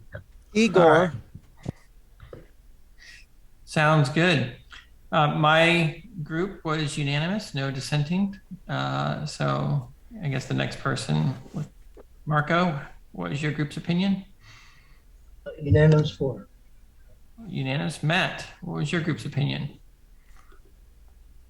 They delegated the opinion to me. I just took their input and they asked me to apply my judgment. So I am a yes on passing the addendum, but with the provision that I think this was a little rushed. All right. Thank you, Matt. My Zoom windows are doing all kinds of funny things. I don't know what's going on. I'm just spotlighting everyone here to make it easier. Okay. Yeah, this is good. It's good. Patrick, what was your group's opinion? Yeah, our group opinion is that we should go forward, iterate and continue the road. At the same time, we should maybe take in consideration that we can have a plan to go back with, for example, the token the token distribution that is into the addendum. There is a proposal for the token, and also for the that we have also 1 more week time to maybe read more. Let's the next week to have some more data to take in consideration before to vote. That's our thought. We are in favor. At the same time, we want to have the time to reflect on your beautiful statement into this addendum, because this is a well-crafted document, and each word is well placed, but we need time to understand that correctly and to have no, let's say, no doubt. We trust you, but with check and balances. So we need to have the time to reflect on that, because that's very dense the document. But we have a good time into our home, and I'm very happy. Okay. I will offer that even if this passes this week, if someone wants to propose a proposal next week to not adopt it, in light of something that changes, we can have a second vote next week to not adopt it, because I don't think the plan is to implement it until 2 weeks from now. So we do have a little bit more time to sanity check, but we're approving this, or perhaps approving this today, so that we can prepare for 2 weeks from now. But I will allow room for that extra consideration, because one person in my group also advocated for, we can approve this now because we can use the same process to go back or go in a slightly different way if it's not the perfect thing. It's not a forever kind of situation. So that was also a shared opinion. Thank you, Patrick. So just to clarify, your group supports it, but would have liked more time. All right. Thank you. Dwayne. Yeah, in my group, no one was against it. And I believe the consensus was better to experiment now while we're small and agile and can, objectively look if this is the right path. But everyone's understanding this is an experiment, and it's better to do it now than later. All right. Thank you. Val. We didn't discuss in our group these new changes. Okay. So how do you vote? Even if you didn't discuss it, you still get a vote. Yeah, we just forget about it, to be honest. How are you going to vote on it today, Val? Unanimous vote, so we didn't have any issues with voting. Okay. James, a lot of this idea came from you, so I presume you're going to support the idea, but you're representing your group. Does your group have anything to say? The group was unanimously in favor of adopting it. All right, thank you. And then Marco?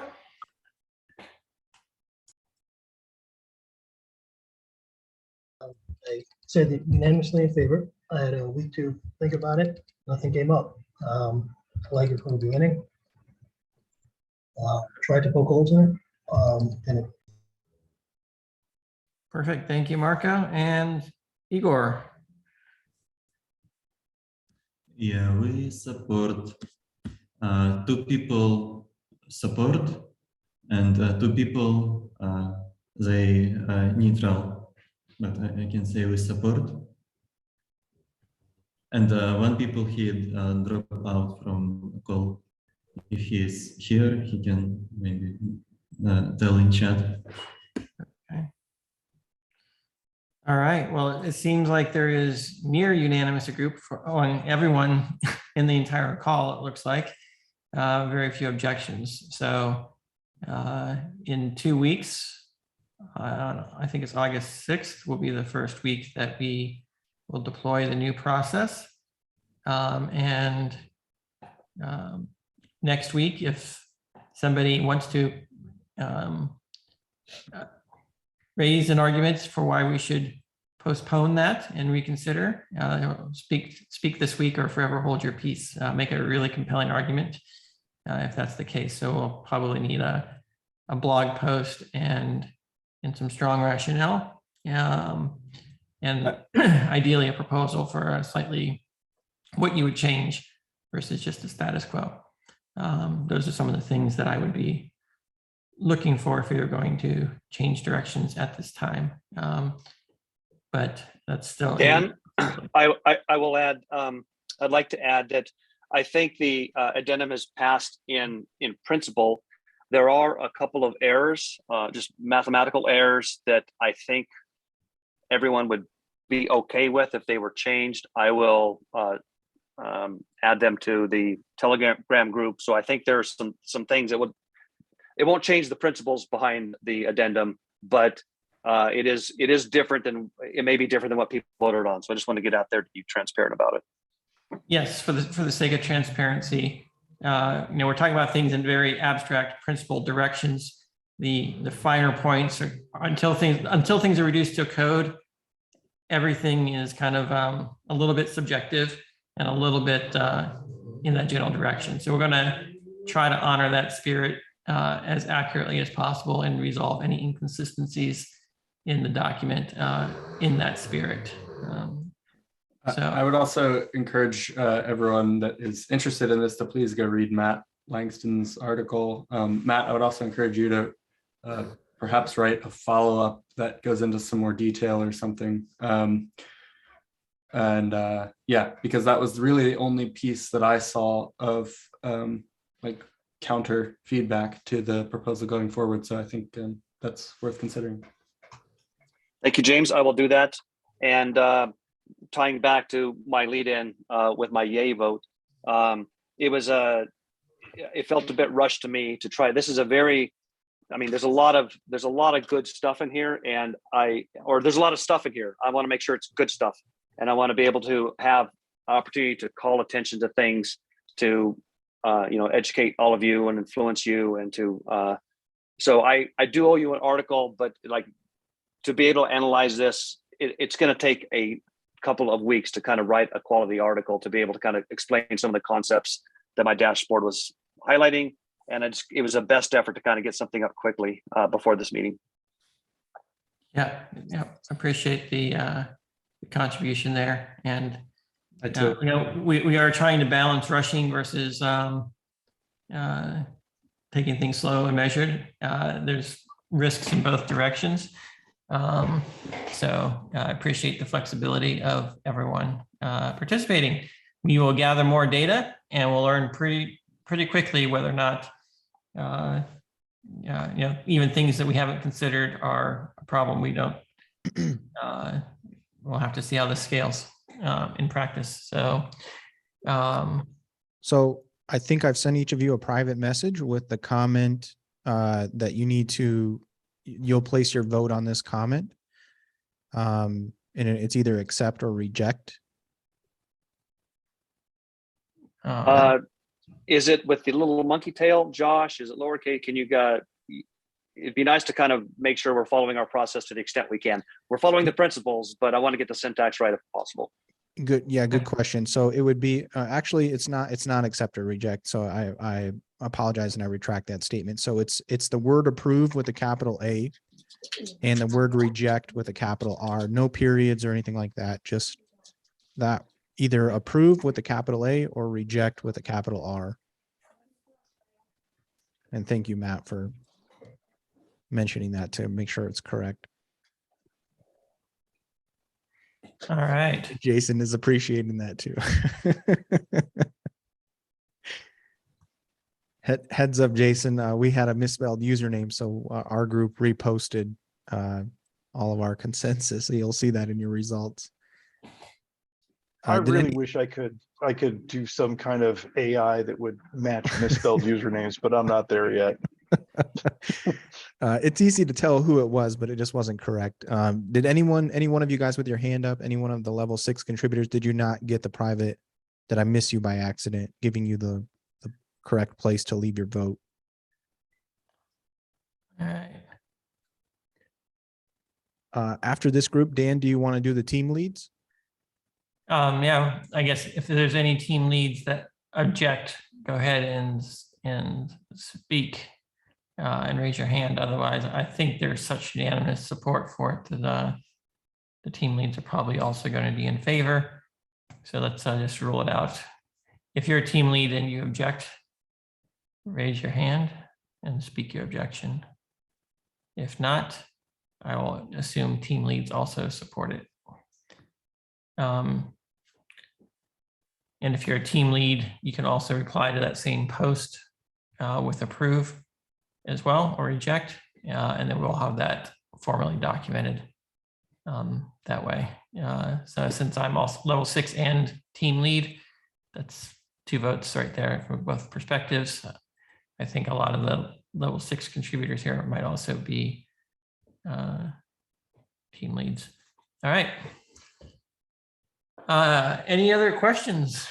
I have 15 minutes left for general Q&A. Can we switch the view back, Josh? Yeah, working on it. Okay, cool. Mike Manfredi. Yeah, I don't have a question, but I did want to share perspective on changing this early in the process. I want to encourage everyone to consider we're a startup, we're moving fast. ƒractally, that's going to get confusing. We ƒractally, the company, and we, the Genesis Fractal, are both small and we can be nimble, and none of us know how any of this is going to go until we try it. So I invite us, like, I would aim to try stuff. I think if we move fast, break stuff, try stuff out, we're still small enough that we can go back if it was a terrible mess. So I'd encourage that, run forward, try stuff, rather than worry about, well, how might it be better or how might it fail? If it does, we can iterate again. This group is awesome, and we can move fast together. So thanks. Sounds good. Thank you, Mike. Dan Singjoy.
Yeah, so everyone has the right to make their own call on sharing videos. The agreement says that all meetings may be recorded and may be shared. So this is an individual judgment. So your question is, what's my opinion on the value of encouraging people to show up at these meetings in order to get insights? There is something to be said for having that. And I think maybe if you had a 1 month time delay on releasing the videos, then for historical purposes, that'll be okay. And there's still a little bit of advantage to come into the meetings and participate in real time so you know what's going on. But I think that's a broader community consensus. This information is out there. There is nothing secret about what's going on. It's just, maybe there's some way that we can experimentally determine whether sharing videos near real time undermines or supports participation in the fractals.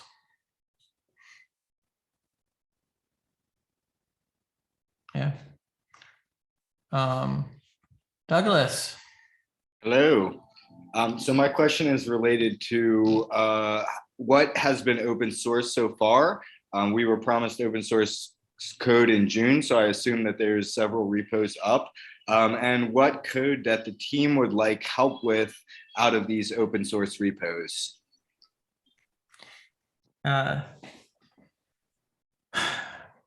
Yes. You can always be counted on for tough questions. So far, the only thing that we've demonstrated is a published video. We have not released the open source code. The primary reason we have not released open source code is because the blockchain that we're working on has got some social media handles, and we want to prevent name squatting on certain things, and we don't want to release the code until we've locked all of that down. That said, I can say that the team is moving toward open sourcing the blockchain and getting a testnet out by the end of the summer. And so we will have a functional blockchain, and we'll open source parts of the UI as well when we do that. So this is really just so everyone knows what the terms are for the employment contract for everyone who works with ƒractally. Everything the company does is supposed to be open source, and they're and will be licensed under an open source license. So it's just the team's choosing. All the team members have chosen to support keeping this confidential until it's ready to be released and made open source. And we are all dying to share the great work that we're working on. But you can imagine that as open sourcing then also invites more overhead and community management, distracts the team, slows things down to a certain extent. So short answer, very little code has been open sourced since you were last here. But we have demonstrated some of the code, some of the UI for ƒractally. I don't know if you saw the video of the user interface.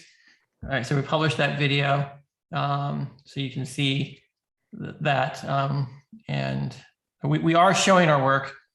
We just haven't shown our source code yet. But it's the other thing, I guess, that was published was the measurements from the new database that we're using to power a new blockchain. So that's another tangible thing. It's kind of hard to fake graphs. I know you can make graphs or whatnot, but it's tangible evidence that there is code being developed that is doing things behind the scenes. And I know that's one of the things that you're concerned about. So yeah, I'd also like to see, it's not just like I want the code, I just want to see more of a collaborative process. But thank you for your honest answer, and I look forward to more opportunities to help in a tangible way. All right, thank you, Douglas. 2 things I could add to that, Dan. First one is there's also been requests in the past to say, how do we know who's on the ƒractally team? We do have a team part of the page on ƒractally.com. So if you go to ƒractally.com and click teams on the top right, you will see who's on the team. So anyone who had that open question a few weeks ago, that is now available and documentable. The other thing is people go back and review Dan's words pretty closely sometimes. He just said end of summer. He does not mean end of August. He does not mean anything specific by that. We will update you guys once we do have the software, but don't get too hung up on what did Dan mean by end of summer. Just a heads up. Yes, all dates are advisory and aspirational. We are doing our best to make sure that when the software, let me just tell you what the criteria we have for releasing the software is.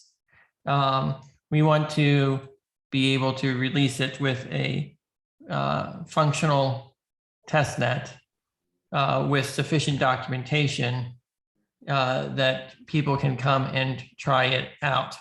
And so the software that we will be releasing is going to be focused mostly on the infrastructure, the blockchain level, not necessarily the full fractal governance part on top of that. That will come out later toward the end of the year. We needed to get this blockchain infrastructure out. And my personal goal, and this is just a goal, I'm telling you, it's not a commitment or a promise or a guarantee, but the goal is to get it by September 23rd. That was the thing we're aiming for, but development takes time, particularly when you're building an entirely new blockchain framework from scratch. This means new database. This means new way for WebAssembly, enhancing the WebAssembly engine. This means new resource model, new permissions, new network code, and user interface on top of all that. All right, so this is a whole lot of work that we're trying to do, and we're trying to get a prototype test network up so that developers can have something that they can start working on early. One of the complaints we got when doing EOS was that we would change how smart contracts were developed 2 or 3 times over that year. And anyone who got involved 3 months into it, they had to rewrite their contracts 2 or 3 times in order for them to be compatible with the final one. We're trying to minimize that as much as possible. But yeah, we will have, in 6 months, created an entirely new blockchain from scratch with our small team. So the team's been very, very busy creating infrastructure to power the next generation of the decentralized web governed by fractal governance. So this is going to be a blockchain that's going to use fractal governance. It's going to be the first blockchain that's truly democratic and not token weighted or Pareto weighted control. So it's a big ambition to get this infrastructure in place. And of course, being a blockchain, it will be open source when the time comes. The other reason why we're kind of keeping some things to ourselves is in blockchain, first mover advantage is everything. So the things that make our system unique, we want to keep unique until we're much closer to releasing, to minimize the opportunity for competition to copy or do a poor copy of some of the things we're trying to do before we can get there. So those are all things that really we're trying to do in the best interest of the community as well. So yeah, thank you. Jorge. Hey guys, thank you. So I made a reply to the original Hive post of the addendum. In it, I highlight several things. One of them is the addendum seems to be thought for small communities. And from that, it recommends that there is no round tree. But what about bigger communities? For example, communities of 1,000 people or 10,000 people. It seems to me that in those cases, a round 3 or even round 4 could be justified. And also, the post states that in those higher rounds, the fact that there are fewer members implies there is a higher level of noise. I dispute that in my response, because yes, there is fewer number of members, but there is also higher quality of measuring instruments. Those higher contributor members have usually a higher level of judgment. On that side, that. On the other side, I am totally in position of that we try this, that we test this, I see a lot of effort, valuable effort put into creating this addendum, under the condition that we can somehow see this as an iteration in an experiment. The problem with that is that there are some aspects that may not be so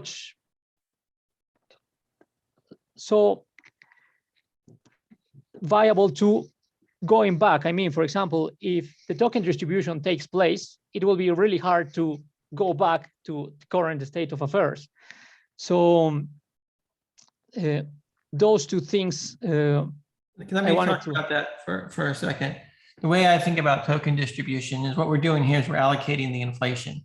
What happened in the past is the past, and going forward, we're just allocating shares in whatever the inflation is going to be. And we've defined an inflation curve.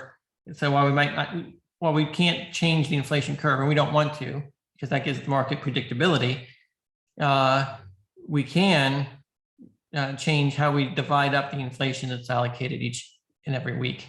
And so we can go back to 1 round, we can go up to 3 rounds if it's necessary. Let me address the reason why I think we don't need 3 and 4 rounds. And it's not just because of the measurement error in any given person. It's because we're now taking Fibonacci of the average level instead of the average of the Fibonacci level. What that means is that we have a continuous curve, and somebody whose average is, let's say, 7.3 and someone else who's 7.5, there's a nonlinear growth between those two averages. And we're getting a lot of samples, and so those samples are going to give us more precision, in theory, within the range that we have. And so you could add another layer, right? So to go to round 3, you're going to have less people in that layer, right? And so one of the things I think Matt was saying is you need a lot of people to get a lot of samples in order to reduce your statistical noise. And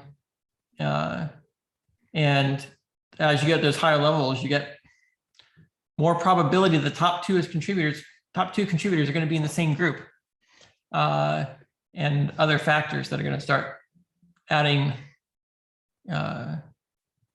creating those type of problems at the higher level. And since the higher levels allocate a disproportionate percentage of the overall supply, you get more and more air up there. But by only having 2 rounds and by using the average of the Fibonacci of the average, we can get those finer grained resolution so that someone who gets 6 every single time versus someone who only gets 6 half the time, you can start to see variations in the compensation between the two that are that give you that higher resolution. So you're saying that because of the continuity of the curve, we'll get better resolution that save us the time to go into a 3rd or 4th round independently of the number of members, correct? Correct. That's the theory. I think at most we would need a 3rd round, but that would require a different set of rule. And I would say that you would only want to go to the 3rd round if the 3rd round was going to include at least 100 people in it or something like that. So you've got a large enough sample even at the 3rd round to do so. And it might even be a situation where you take the top 3 from the 2nd round and promote them. I don't necessarily know if that's necessary. From a simplicity is best approach, asking people to stay for 2 hours is a lot. Asking them to go for 3 hours, even if it's just a small percentage of the group, it starts to be more and more of a burden. And so we have to weigh the overhead cost of more rounds and more time against the improvement in accuracy. And so I think we need to see how it goes. And we need to say, well, looking at how funds tend to flow, is everyone generally happy with how much everyone's receiving in exchange for their contributions over time. Is everyone motivated to continue contributing because they know that they can improve their average ranking, and there's always room for improvement? And do they feel that that's a possibility? Those are the human side of this that need to be factored as well, because we're not just cogs in a machine. We are people, and taking measurements has a cost, both mentally and socially. And so we've got to balance that with the other factors. Daniel. Thank you. Thank you. Also, George, and please, anyone correct me if I'm wrong. Once the first version of this new block is out, it will dog food itself if second or third votes are necessary. It will emerge. Am I correct on that statement? Yes, one of my beliefs here is that you can have the same process run by different people with different values and get different results. And so there's going to be a evolutionary survival of the fittest, where different communities are going to have different standards of who can be a member, how many rounds they're going to go to, how strict or how relaxed they're going to be. And I think that you'll find that some fractals will be overly relaxed and things will fall apart. Some will be, I guess, more socialist in nature, right? Try to give everyone something equal, and that will discourage contributions from the hardest working. Some might go over the other extreme and not be overly capitalistic or try to be overly objective and fail to measure some of the more subjective contributions. But with all these different fractals, patterns and best practices will emerge that eventually one of them will get on the right combination that will really thrive. And then the ideas will cross-pollinate over time. And these, if you go like back from a meta perspective, we all agree that by working together, we can produce more value than the same number of people can not working together. James has made a blog post about how aligning with people that are even like 45 degrees in the same direction you're trying to go, working together with them causes everyone to move faster in a nonlinear kind of way. So we all have incentive to work together, and we all have incentive to work together in the way that's most productive. And everything else is just creating the tools that facilitate us working together in a way that does not succumb to, I guess, the benevolent leader fallacy, where you get some leader that's going to rule everything for all time, and there's no ability to reach consensus without them, right? They die and the community's in chaos. That's the thing we're trying to balance, so the person in power can't start abusing their power to, say, get graft and inflation for their own benefit, and so on and so forth. So that's the big picture. Everything else is just people talking to people to work together. Jorge. Thank you. Two things I wanted to also say. Regarding the more than 3 rounds thing, I have proposed, it's just an idea, which I think will be really fun, to have this 3rd round, or maybe 4 or even 5 rounds over longer periods of time. For example, the annual 5-round tournament of respect, which will be a global event or something like that, which could catch attention of a lot of people, like the global tournament of poker or something like that. And that will reduce the overhead we incur by having more rounds, and will be fun, I guess. The second thing is regarding the token distribution. I understand totally, well, I think I understand why you guys are doing it. The feedback I would like to have is that there is some divergence between tokenizing, like monetizing the respect and the actual feeling of respect. At the moment, I receive a certain amount of tokens for the respect the community has given to me. If the transfer were actually real, I will receive the token and lose the respect. But in reality, the community will still, I mean, the feeling inside of the hearts and minds of the community will still be of respect towards me. So this is just a vague idea I have. It will be nice to have a way of keeping that quantity of respect alive, maybe somehow in order to. Let me suggest that the respect for you as a person shows up in your average level. Right? Your average level stays over time. You can't sell your average level. It's not a token. It can't be transferred. The tokens you get are the transient part of the respect. And it's sort of like a community's IOU. You did something for us. We're going to give you this token that just says, this is a receipt of your gift to the community. Right? So you can view tokens as receipts for a gift. And anyone who's in possession of the token can be considered to have made a gift that the community valued. And now if you donated, let's just keep it simple. If you donated $10 to the cause, and we gave you a receipt that says you donated $10 to the cause, you've got a receipt.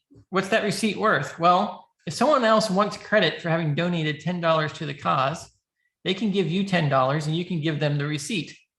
Now it's as if they gave $10 to the cause and you gave nothing, and you would have nothing because you no longer have the receipt and they have the receipt, and the community would have recognized it. So the tokens are akin to a receipt for donation. Your average level is sort of the respect the community has. And how does that show up? It shows up in the social media side of things. Your average level will impact your vote weight when you're voting on posts and content. When people see your profile, they'll say, oh, wow, your average level is 5.3 and you've been here a while, and someone else's average level is 2.1. Now you can kind of see how the community on average respects a person in a non-transferable way. So I think we kind of capture those two ideas and those two different things. But yeah, I would easiest way to view tokens is as a gift receipt. And that's why they're transferable. Does that make sense? Yeah, it does. And I'm glad that you are trying to capture both respect on the transferable tokens. Thank you. Yeah, thanks.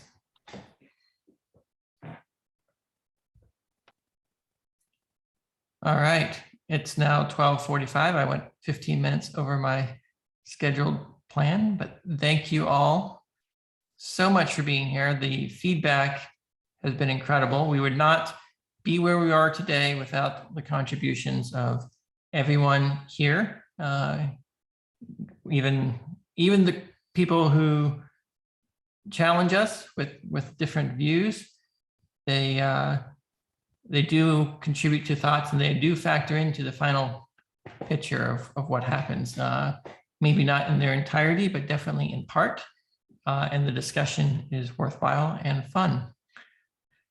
So with that, I just remind everyone to have fun. When you see posts on Hive or ƒractally, and they post on Twitter, please like, retweet, share, and comment. The more engagement we have with each other's content, the more ƒractally wins as a whole. So that's the easiest thing that you can ask for new people to do. There was a suggestion that was made today that I think we as a community need to do better. Let's call them shovel-ready jobs. Reaching consensus on some things that people can do, and just jump right in and start contributing in some defined way. Right now, it's kind of open-ended. Be creative, come up with some way of contributing, and we'll figure out what everyone thinks.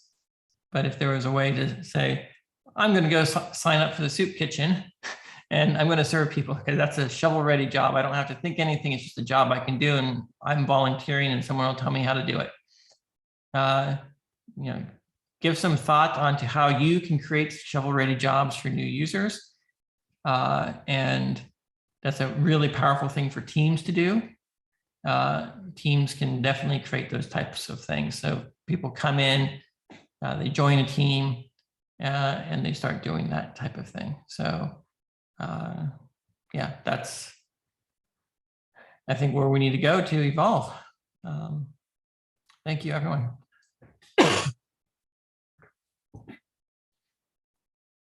Okay, just a reminder to review the proposal that passed today, because that's what's going to be implemented here in a couple of weeks. And as well as like this, a reminder to review things like what Matt posted and stuff like that. Looking forward to seeing you guys next week. I hope you had some fun. We're going to do an after party in the Discord if you want to. I'll post a link on Telegram. Maybe that could be a way to just have a little bit of fun, but promptly in this Zoom meeting so I can get the recording and stuff like that. You guys have a good one, and we'll catch you later.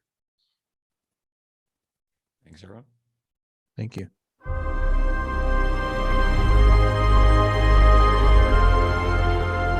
Thank you, guys. Bye. Hi, everyone. Ciao. Ciao.